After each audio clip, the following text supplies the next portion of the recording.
প্রিয় দর্শক, সাজ্জাদ কাদেরের সালাম নেবেন। আসসালামু আলাইকুম, প্রীতি এবং শুভেচ্ছা।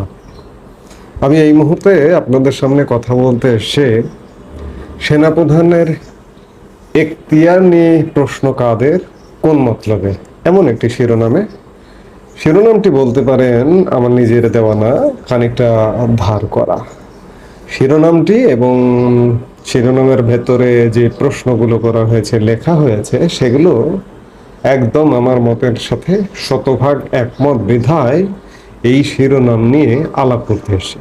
আজকের কালের কণ্ঠ পত্রিকার এমন একটি শিরোনামে একটি লেখা ছাপা হয়েছে। এটিকে রিপোর্ট বলা যাবে না, এটাকে মন্তব্য প্রতিবেদন বললে ভালো হয় আর কি।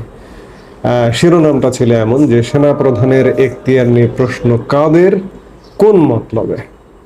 বর্তমানে সেনাপ্রধান জেনারেল ওয়াকারুজ্জামানের এখতিয়ার নিয়ে কতগুলো প্রশ্ন উঠছে জনমনে।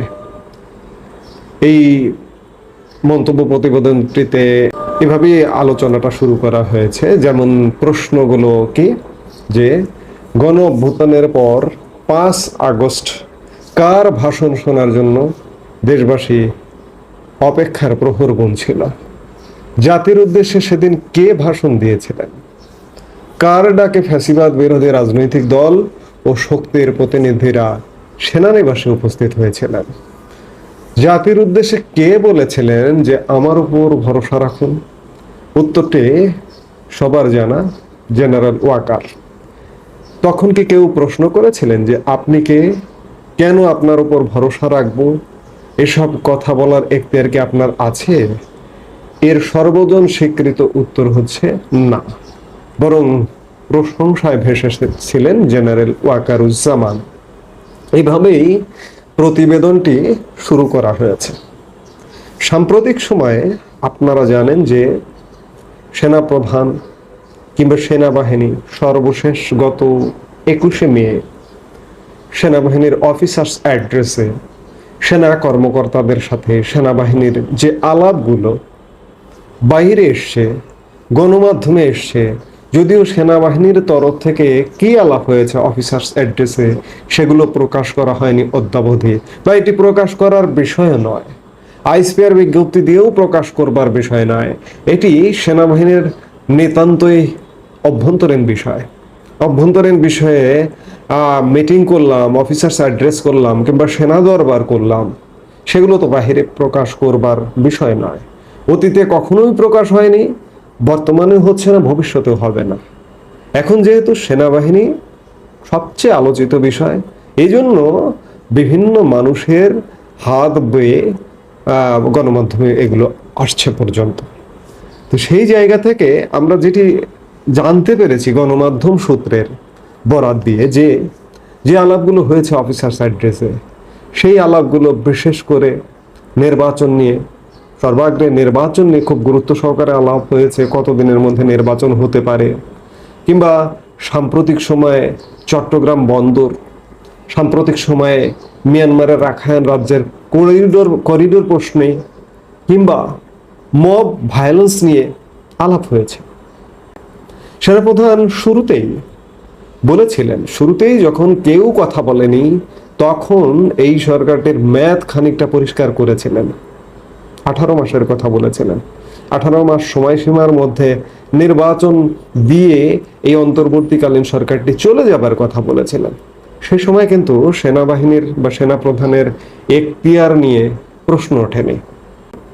আজকে সেনাপ্রধানের এই যে করিডোর নিয়ে কথা বলছেন, কিংবা বন্দর নিয়ে কথা বলছেন, নির্বাচন নিয়ে কথা বলছেন, এগুলোর এখতিয়ার নিয়ে সেনাপ্রধান বা সেনাবাহিনীর এখতিয়ার নিয়ে প্রশ্ন তোলা হচ্ছে কোনো মহল থেকে সেনাবাহিনীকে বিতর্কিত করবার জন্য। এমনকি যে মহল এগুলো প্রশ্ন তোলেন, যে গোষ্ঠী, এটি তো একটা গোষ্ঠী সংঘবদ্ধ, সেই গোষ্ঠীর পক্ষ থেকে প্রশ্ন তোলা হয় ওয়ারেন্ট অফ প্রেসিডেন্স অনুযায়ী সেনাপ্রধান কততম মর্যাদার, 12তম।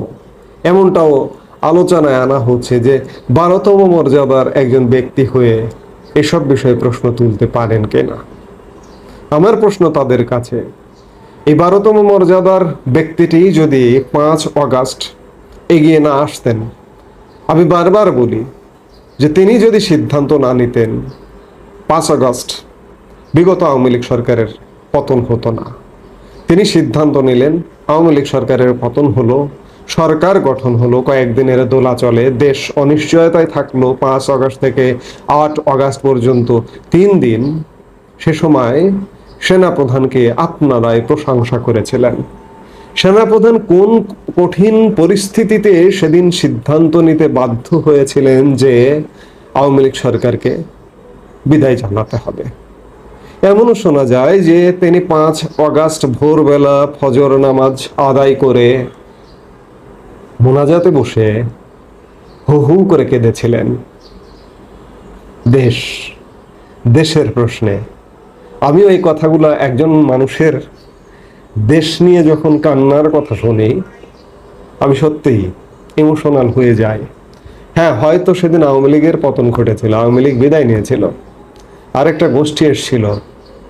কোন একটা যুগ সন্ধিক্ষণের মাঝখানে দাঁড়িয়েছিলেন সেনাপ্রধান। দাঁড়িয়ে তিনি আল্লাহর কাছে প্রার্থনা করেছিলেন, হে আল্লাহ, আমি কি করব। তার সিদ্ধান্ত নিতে যাতে সহজ হয় সেজন্য হয়তো তিনি প্রার্থনায় বসে কেঁদেছিলেন। তার সিদ্ধান্তে হয়তো চূড়ান্তভাবে এসছে যে না, আমার এদিকে নয় এদিকে যেতে হবে। তার পরিপ্রেক্ষিতে আওয়ামী লীগ সরকারের পতন ঘটেছিল। এবং সত্যিকার অর্থে আমি বারবার বলি, অসংখ্য বক্তব্যে বলেছি, সেনাপ্রধান যদি স্ট্রিক্ট থাকতেন 5 আগস্ট আওয়ামী লীগের পতন হতো না। আমি বারবার বলি, বারবার বলবো। কিন্তু তিনি রাজি হয়েছিলেন বা তিনি সিদ্ধান্ত নিয়েছিলেন যে এই যে আন্দোলন চলছে, এই আন্দোলনের পক্ষে অংশগ্রহণ এবং পক্ষে অংশগ্রহণ বা পক্ষে সমর্থন দিয়ে সেই সময়ের সরকারের পতন হলো। পতন হবার পরে তিনি সরকার গঠন করলেন। সব কিছুতে তার এখতিয়ার নিয়ে কিন্তু কোনো প্রশ্ন ওঠেনি।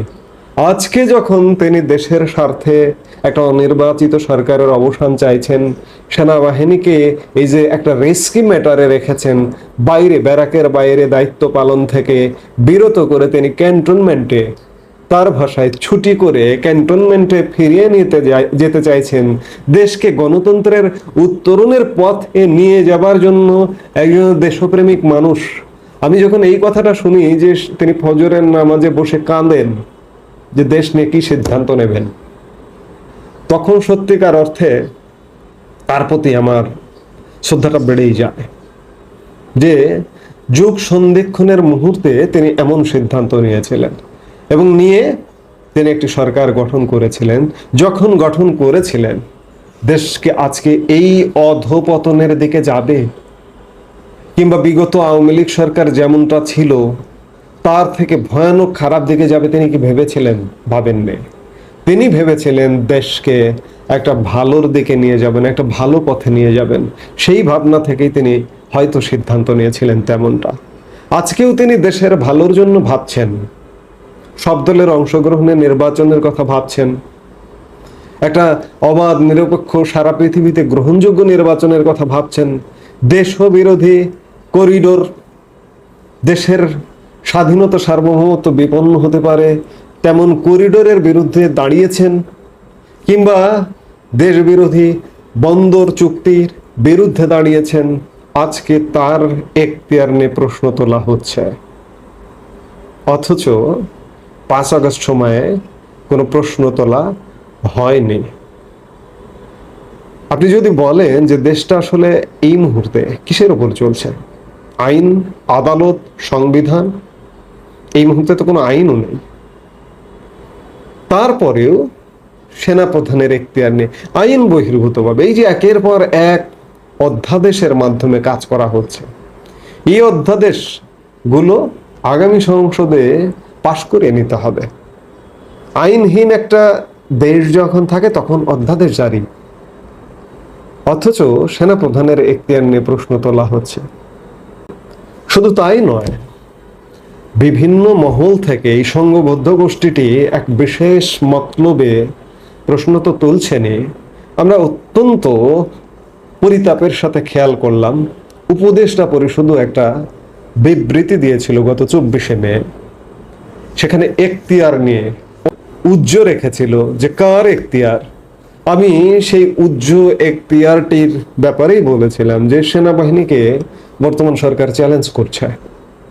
সেখানেও উপদেষ্টা পরিষদের বিবৃতিতে বলা হয়েছিল যে এখতিয়ার বহির্ভূত কর্মকাণ্ড কিংবা সরকারের কাজে বাধা দিলে জনগণকে নিয়ে সিদ্ধান্ত নেওয়া হবে।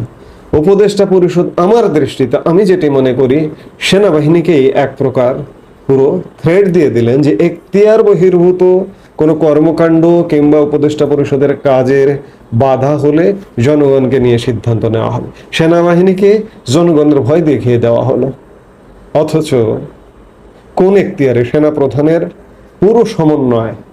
আজকে যে উপদেষ্টা পরিষদটি আছে এই উপদেষ্টা পরিষদটি সেনা প্রধানের সমন্বয়ে গঠিত হয়েছিল, কিংবা তিন বাহিনী প্রধানের সমন্বয়ে এই উপদেষ্টা পরিষদটি গঠিত হয়েছিল।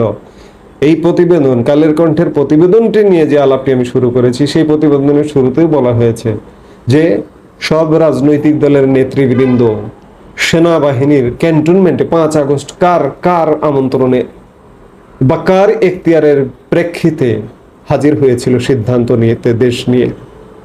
সেনাপ্রধানের, সেনাবাহিনীর, সশস্ত্র বাহিনীর, তিন বাহিনীর সিদ্ধান্তের প্রেক্ষিতে। তখন কিন্তু প্রশ্ন তোলেননি, আজকে প্রশ্ন তুলছেন। আজকেও প্রশ্ন তোলাটা সমীচীন নয়। আমি শুরুতেই বললাম দেশে এই মুহূর্তে কোনো আইন নেই, আইন ছাড়াই চলছে। আইনকে আইনের মতো করে বানিয়ে নিয়ে, নিজেদের মতো করে বানিয়ে নিয়ে চলছে। সে জায়গায় দেশের ক্রান্তিকালে সেনাপ্রধান একটা হিরোইক ভূমিকা রেখেছিলেন ওই সময়, 5 আগস্ট পরবর্তী সময়। আরেকটি কথা না বললেই নয় যে সেনাপ্রধান জেনারেল ওয়াকারুজ্জামান একজন আপাদমস্তক নির্মোহ মানুষ। তিনি যদি চাইতেন 5 আগস্ট যে বক্তৃতা দিলেন বিকেলবেলা গণমাধ্যমের সামনে, আপনারা আমার উপর ভরসা রাখুন, এই ভরসার আমি দায়িত্ব নিচ্ছি। এই আমি দায়িত্ব নিচ্ছি এই বাক্যটা বলবার ফলে দেশের মানুষ মনে করেছিল যে সেনা শাসন জারি হচ্ছে, সেনাপ্রধান জেনারেল ওয়াকারুজ্জামানই দায়িত্ব নিচ্ছেন। অতীতে যেমন অনেক সেনা শাসক বাংলাদেশেরই ঘোষণা দিয়ে আসছিলেন যে দেশের এই ক্রান্তিকালে আমি অমুক, আমার নাম এই, যে আমি প্রধান সামরিক আইন প্রশাসক হিসেবে দায়িত্ব নিচ্ছি। কিন্তু জেনারেল ওয়াকারুজ্জামান কিন্তু সেটি করেননি। তিনি সুশীল সমাজের মধ্য থেকে বেছে বেছে মানুষগুলোকে দায়িত্ব দিয়েছেন। তখন কিন্তু তার এখতিয়ার নিয়ে প্রশ্ন তোলেননি। যাদেরকে দায়িত্ব দিলেন তারা কিন্তু সেই দায়িত্বটা নিতে তাদের মজাই লেগেছিল।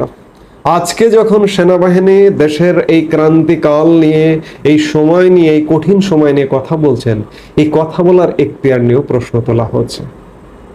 আসলে অত্যন্ত পরিতাপের বিষয়।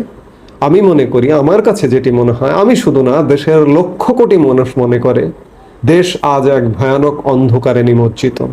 এই অন্ধকার থেকে আলোর পথে আনতে পারে একমাত্র বাংলাদেশের সেনাবাহিনী। এর আগে আমি অসংখ্য বক্তব্যে বলেছি, আজ আবারও বলছি, দেশ ভালো চলছে না। দেশকে ভালো করতে হলে সেনাবাহিনীর এগিয়ে আসতে হবে, এর বিকল্প কোনো পথ খোলা নেই। এই মুহূর্তে এই পর্যন্তই।